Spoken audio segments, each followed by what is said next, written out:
धार जिले के मनावर तहसील अंतर्गत आने वाले एकलबरा गांव में डूब का पानी उतरने के बाद अपने घर को देख रोते बिलखते नजर आए परिवार। बीते दिनों सरदार सरोवर बांध से प्रभावित कई ऐसे गांव थे जिन्हें विभाग ने डूब से 2008 के बाद बाहर कर दिया था।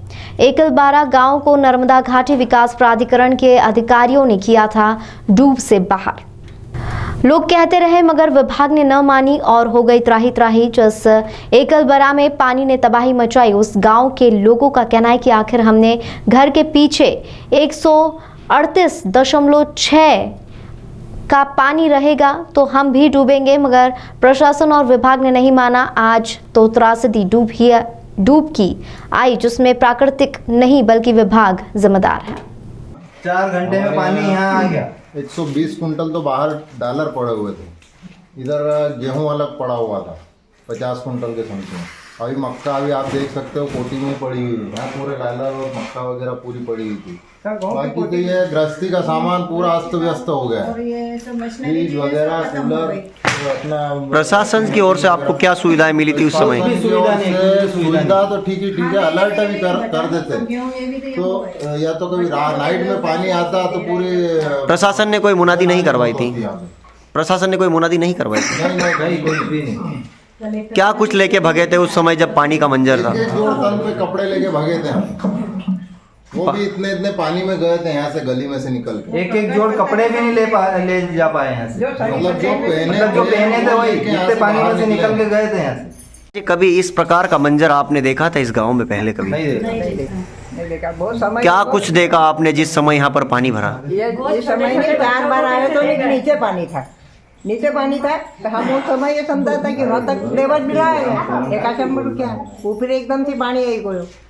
हमारे साथ भी छोटे बच्चे पानी में वगैरह सब पानी में वो हो गए।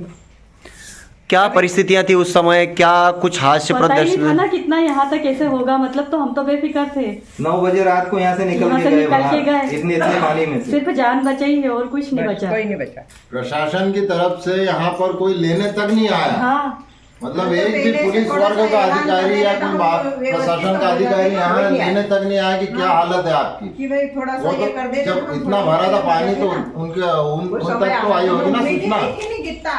क्यों नहीं हुई पानी बढ़ने की मुनादी? जब प्रदेश में रेड अलर्ट था, जब ऊपर से बांधों से पानी छोड़ा गया तो आखिर क्यों नहीं कराई गई मुनादी? शाम तक भी अधिकारी घूमते रहे, लेकिन एक अधिकारी ने भी नहीं कहा कि पानी का लेवल 142 मीटर के बाहर हो जाएगा। कुछ मांगे हैं इस वक्त आपकी और तत्कालीन क्या व्यवस्था चाहिए आपको?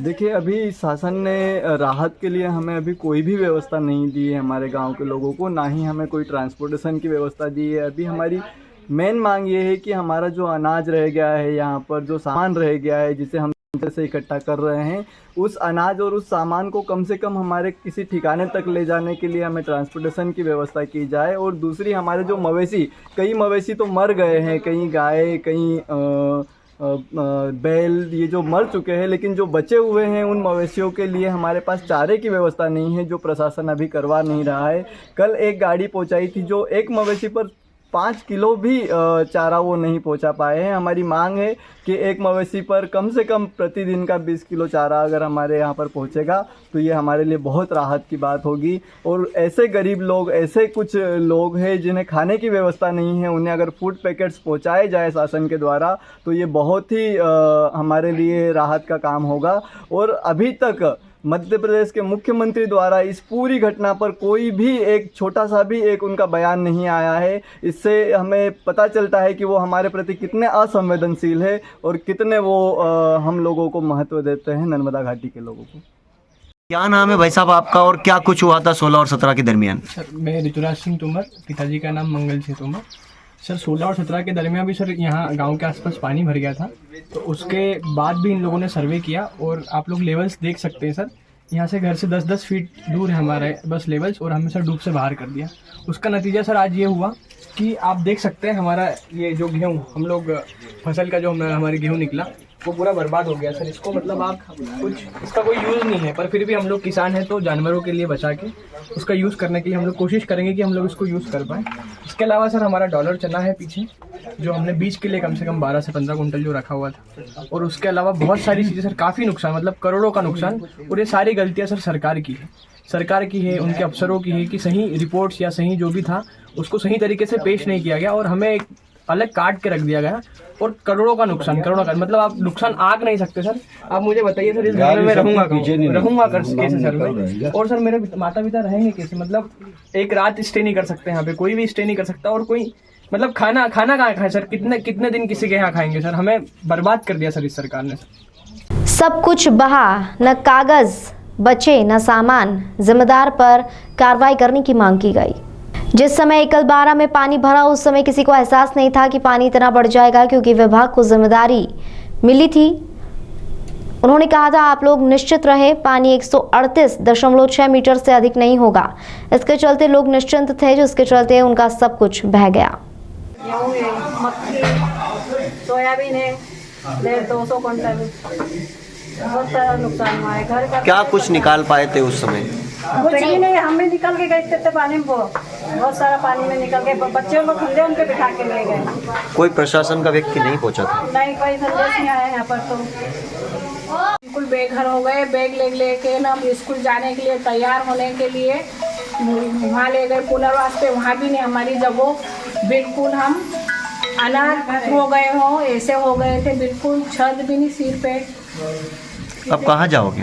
अब हमारे कोई ठिकाना नहीं है, वही नहीं समझ में आता कि इतना सामान ले कहाँ जाए।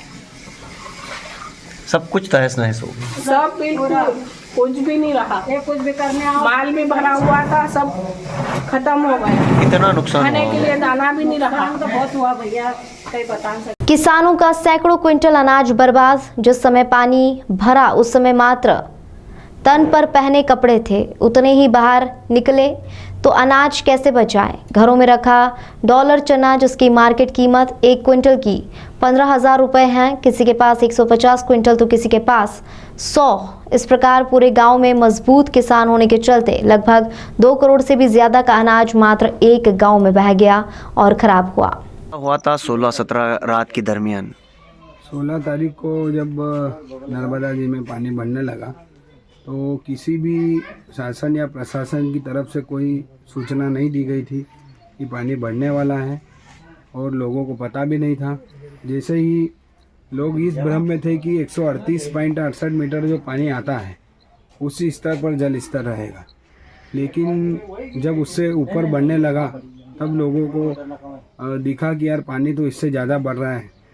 फिर मतलब इतनी तेज़ी से पानी बढ़ा और कोई भी सूचना नहीं दी गई, तो लोगों ने मतलब तत्काल जैसे भी अपने जो ज़रूरत की थोड़ी सी जो चीज़ें थी, खाना खाने के लिए थोड़ा सा आटा और थोड़े से कपड़े लेकर, जो तन पर जो कपड़े थे बस वही लेकर यहाँ से निकले हैं और लगातार पानी बढ़ते गया।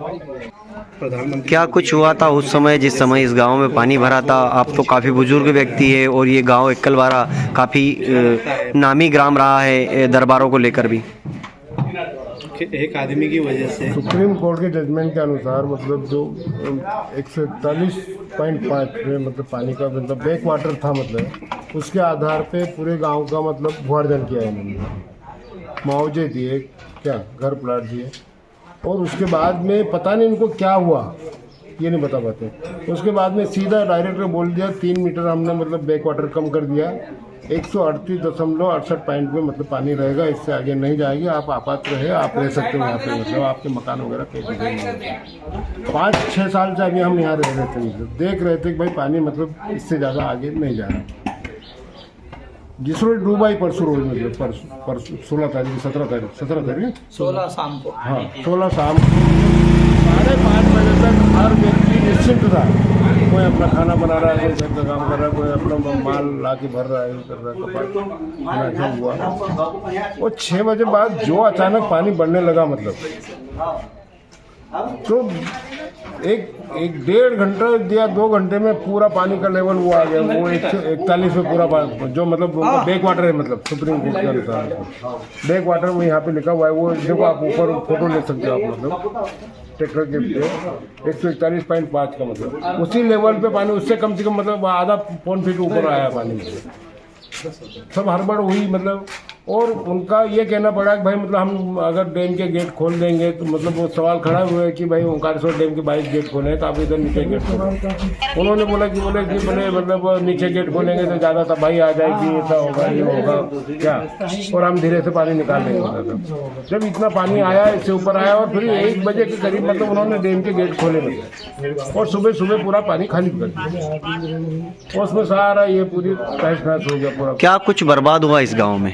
पूरा गांव बर्बाद, खत्म हो गया, कुछ भी नहीं हुआ, नेस्तनाबूद हो गया सारा माल असवाब जो भी था सामान, जितना भी खेती का जो मतलब उपज थी वो भी सब, सारी सोयाबीन है, कपास है, दाल चने है, सब पूरे खाली, मतलब जनहानि नहीं हुई, बस पशुओं को बचा लिया। क्या नाम है दादा आप? मेरा नाम राजेश तोमर है। हमारे संवाददाता आशुतोष सेन ने ग्राउंड पर जाकर इस पूरे मामले को लेकर प्रभावितों से बात की। आइए देखते हैं उनकी खास रिपोर्ट। लोग टूट जाते हैं एक घर बनाने में, लेकिन वो मानते नहीं घर उजाड़ने में। यही किस्सा इस एकलवारा में साबित हो रहा है। जिस एकलवारा को डूब से बाहर किया था, आज उस एकलवारा की हालत देखकर लगता है कि यहाँ सब कुछ बर्बाद हो गया। ऐसा हम इसलिए कह रहे हैं कि आप देख सकते हैं कि जो घर 138.68 से बाहर था, जिसे सरदार सरोवर में एनवीडी विभाग ने बाहर कर दिया था, जिसके बावजूद इस घर में एक रेफ्रिजरेशन की हालत देखें, वॉशिंग मशीन की हालत देखें, कूलर की हालत देखें और इस परिवार की हालत देखें तो लगता नहीं है कि यहाँ कुछ बचा हो। आप देख सकते हैं मेरे पीछे किस प्रकार से परिवार बिल्कुल हताश है। उनकी कहते हैं जन्मों की पूंजी, पूर्वजों की पूंजी सब कुछ बर्बाद हो गई।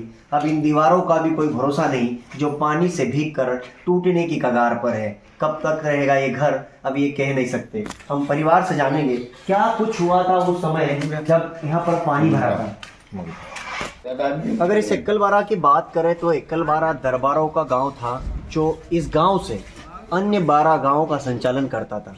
अगर कहते हैं कि एक राजा अपनी प्रजा की ध्यान रखता है, उसी प्रकार एकलवारा एक ऐसा गांव था जो और 12 गांव थे दरबारों के, उनकी पूरी ध्यान रखता था। मगर 17 सितंबर ने यहाँ पर हाहाकार मचा दिया, यहाँ पर त्रासदी पैदा कर दी। क्या कुछ हुआ था दादा यहाँ पर जब 17 सितंबर को पानी भरा था? क्या हुआ था? पूरा हास्यप्रद दृश्य क्या था उस समय? ये दृश्य था उस समय कि जहाँ तक वाटर लेवल था, पानी भरा हुआ था। 17 तारीख को 16 को लाइट का आदेश था कि लाइट नहीं आएगी रात्रि में। अचानक वाटर लेवल के बाद में 5 बजे पानी जो बढ़ने लगा, उसकी स्पीड ही नहीं रही। ये मतलब 2 घंटे में, 1.5 से 2 घंटे में गांव में ये पानी कर दिया। कोई सब्जी बना रहा, कोई इनके पापा गुटखा खान रहे, तम्बाकू का दुकान बेच रहे, आटा चक्की चल रही है हमारा काम, लाइट बंद थी, सभी जन इधर उधर। अचानक इतना बढ़ गया, 4 साल से इससे आगे नहीं बढ़ा। सभी कर्मचारी अधिकारियों ने बताया। क्या कुछ लेके भगे थे उस समय? क्या कुछ जान नहीं, कुछ भी नहीं, कपड़े और शरीर पर ये सामान तो कुछ नहीं रहा ले गए, सामान तो पूरा ही गोदरेज वगैरह सब टोटल दब के हाल, तो कुछ भी बचा नहीं, शरीर भर के कपड़े बचे हैं। कुछ परिवार तो जो लोग 10 से 12 बार का भोजन खिलाते थे, प्रति रोज 150 महिलाएं 4 बजे रात्रि को डेली पूजा करके हर तो देती थी। तो सभी परंपराएं 600 वर्ष पुराना इतिहास खत्म हो गया है। जिस देश में जय जवान और जय किसान के नारे तो लगाए जाते हैं, मगर जहां किसानों की नुकसानी होती है वहां प्रशासन कितना आकर खड़ा होता है, ये देखने वाली बात है। 2017 से लेकर आज तक इस एकलवारा के लोग डूब प्रभावित है, ये बात एनवीडी विभाग को बताते रहे, मगर विभाग ने इनकी एक ना सुनी और 138.68 पर इस गांव को डूब से बाहर कर दिया। मगर जो हालात बने 16 और 17 की तारीख को, तो उस हालात से इन किसानों का सब कुछ बर्बाद हो गया, कहे तहस नहस हो गया। जिन किसानों की बात करते हैं, जो किसान इस देश को चलाते हैं, उनका सब कुछ बर्बाद हो गया। ये चने आप मेरे सामने देख रहे हैं, चने जिस फसल के लिए किसान अपना सब कुछ न्यौछावर कर देता है, उन फसलों की हालत देखकर ऐसा लगता नहीं। इतनी बांस आ रही है, जिन पेटियों में, जिन कोटियों में, जिन थैलियों में चना रखा था, गेहूं रखा था, वो फूल कर कहीं ना कहीं बाहर आने लगी है। अब ये बर्बाद हो चुका है, कोई काम का नहीं। और ये सब कुछ हुआ है एनवीडीए विभाग की लापरवाही से। अगर समय रहते, अगर विभाग इन लोगों को विस्थापित मानता तो ये हालात नहीं होते। एक्कलवारा के हालात देखकर ऐसा लगता नहीं कि ये डूब से बाहर होगा, मगर अधिकारियों ने किस हिसाब से इसे डूब से बाहर किया था ये हम तो नहीं बता सकते, वो अधिकारी बताएंगे। मगर हालात यहाँ देखकर ऐसा लगता है कि जिस गांव को डूब से बाहर बताया था, आज उस गांव में 50 घर होने के बावजूद भी एक घर भी नहीं बचा है। यहाँ पर लोगों का रखा अनाज कोटियों में फूलकर कोटियाँ फूटने लगी है, पूरा अनाज बांसने लगा है। लोग जिस अनाज को खाते थे आज उस अनाज से दूरी बना रहे हैं, क्योंकि चने फूलकर इतनी बांस मार रहे हैं कि लोग उनके पास तक नहीं जा पा रहे हैं। अगर बात करें इस पूरे मनावर क्षेत्र की तो अगर कहें कि सबसे ज़्यादा अगर नुकसान हुआ है तो वो हुआ है एक्कलबारा का, जहां पर प्रशासन ने 138.68 के लेवल तक लोगों को पुनर्वास कर दिया, मगर उससे बाहर आने वाली डूब और बैकवाटर का सर्वे नहीं कराया, जिसके चलते ये भारी मात्रा में नुकसान हुआ है। अगर माने तो यहाँ करोड़ों अरबों रुपए का नुकसान हुआ है। अब ये नुकसान की भरपाई क्या विभाग, एनवीडीए विभाग करेगा या प्रशासन, अब ये देखने वाली बात होगी।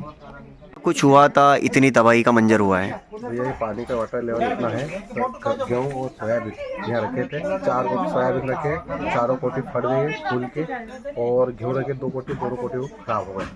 और कपड़े, बर्तन और 2 टंकी गैस की बह गई, कोटियाँ बह गई मेरी। आप लोग पानी से पहले बाहर क्यों नहीं निकल पाए? पानी का कोई प्रशासन तरफ से कुछ अलर्ट नहीं किया था। हमको लगा कि वो जो 4 साल से पानी आता है वो 138 लेवल वहीं तक रहेगा, उसके बाद पानी नहीं आएगा। तो आप लोग क्या डूब से बाहर थे या डूब के अंदर? लोग से बाहर करके गवर्नमेंट तरफ से, एनवीडीए तरफ से डूब से बाहर बताया गया। तो कोई प्रशासन का अधिकारी यहाँ आया था? प्रशासन कल कलेक्टर साहब आए थे। कलेक्टर साहब ने आश्वासन दिया है कि जल्द से जल्द ऊपर लेवल पर मैं कार्रवाई करवा के पहुँचा दूंगा, अवगत करवा दूंगा। जो भी मदद शासन देगा मेरी तरफ से मैं शासन को अवगत कराऊंगा। सरदार सरोवर बांध के बैकवाटर की त्रासदी ने एक्कलबारा का सब कुछ तहस नहस कर दिया। इस वक्त हम खड़े हैं मनावर तहसील के एक्कलबारा में, जिसे एनवीडीए विभाग ने डूब से बाहर कर दिया था, मगर हालात कुछ ऐसे बने 16 और 17 सितंबर को कि इस गांव को तहस नहस कर दिया। जो कभी गांव हंसता खेलता नज़र आ रहा था, वहाँ पर सिर्फ टूटे मकान और त्रासदी ही दिख रही। आप मेरे पीछे देख रहे हैं, जिस अनाज के लिए देश की भूख मिटाता है, उस अनाज की हालत देख लो। यहाँ पर पूरे गांव में किसान रहते हैं और अपनी ज़मीनों को छोड़कर जाना नहीं चाहते थे, और इधर जाना भी चाहते थे तो विभाग ने इन्हें डूब से बाहर कर दिया था। मगर आज ये मंजर देखकर हर किसी की आंखों में आंसू आ जाते हैं।